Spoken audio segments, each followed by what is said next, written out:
How powerful is Farouk KIBET? Kama mjaye kusikia dictator ni Farouk KIBET. If the corridors of power had a bouncer, his name would definitely be Farouk KIBET, a man with no official title beyond personal assistant to the president. And yet, in the past 24 hours, he's had more digital ink spilled over him than most cabinet secretaries combined. Why?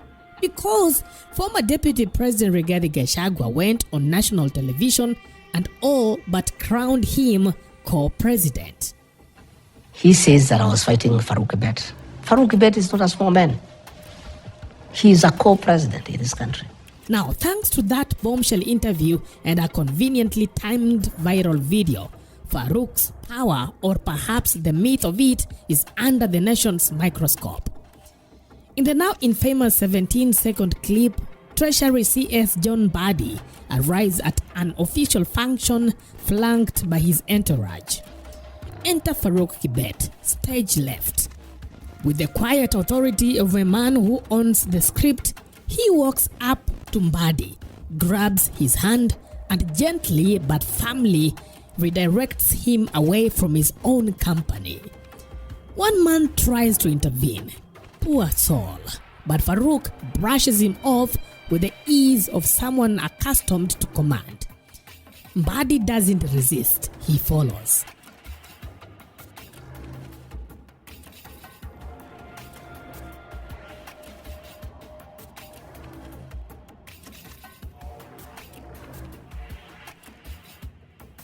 As social media erupts, who is this man?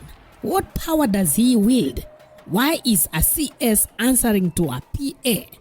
All valid questions, and they are not new. Kama mjaye kusikia dictator ni Farouk KIBET.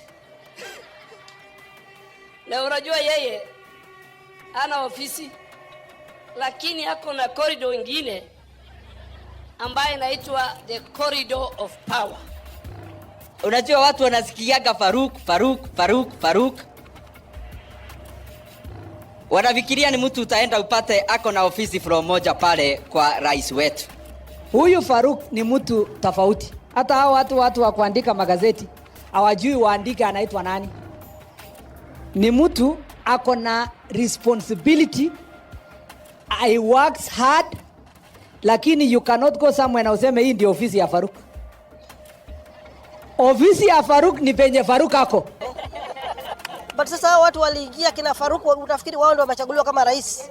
Matapeli ndio wamezungusha Rais Ruto. Just months ago, during a presidential visit to Uasin Gishu, Farouk was caught on camera again, doing what no PA should dare. Stage managing the country's second in command, Deputy President Kithure Kindiki.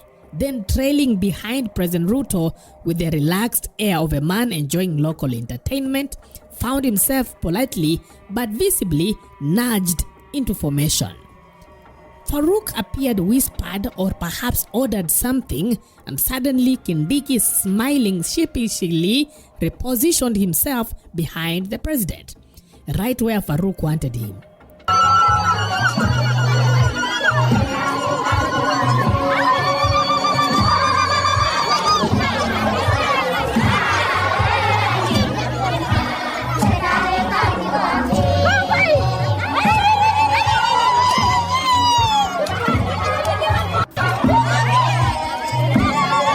In both incidents, Farouk says little, but his gestures speak volumes. A tug of the hand here, a whispered instruction there, and a powerful men on paper outrank him by miles. Obey.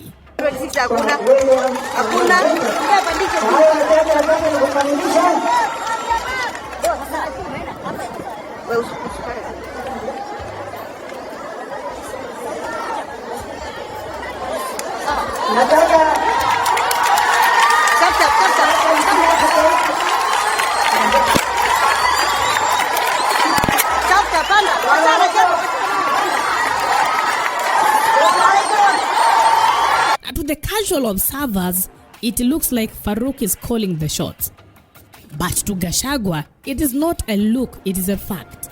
The former deputy president has openly accused Farouk of running the show behind the scenes, acting as gatekeeper, power broker, and political muscle rolled into one.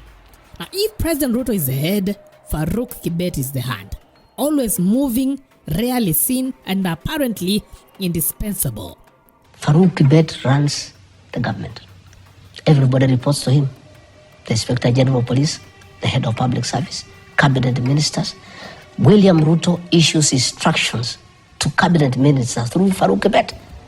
Ministers tremble at his very sight. So, Farouk KIBET wanted to give instructions to Gachagua.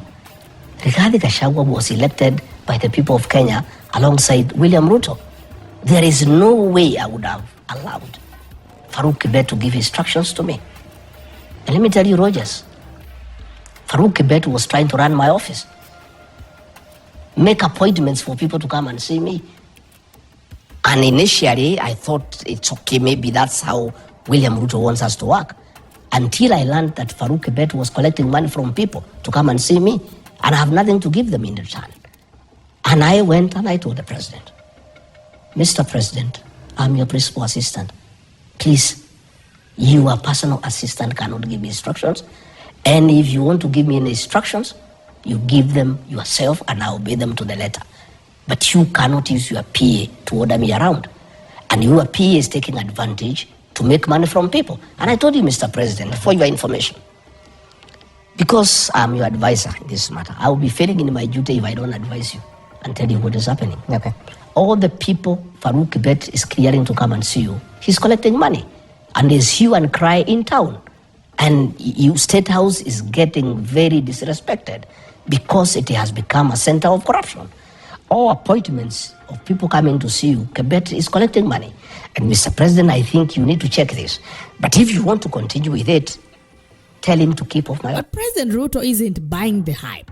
In his own words, Farouk KIBET is a small man in his administration, a loyal aide, nothing more.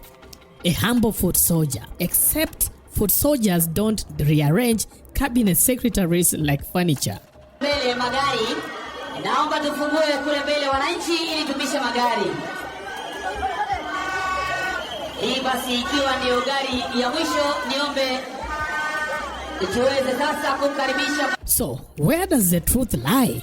Is Farouk KIBET merely a trusted assistant with an overzealous approach to protocol, or is he the Rasputin of State House, unelected, untitled, but undeniably influential? Whatever the answer is, one thing we are sure right here: in a government of big titles and bigger egos, the man without one continues to steal the show, and Kenya can't stop watching.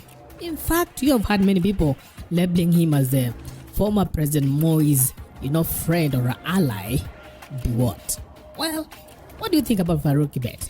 Leave your thoughts on our comment section. That is it for now. Thanks for watching. Let's be next time. Bye-bye.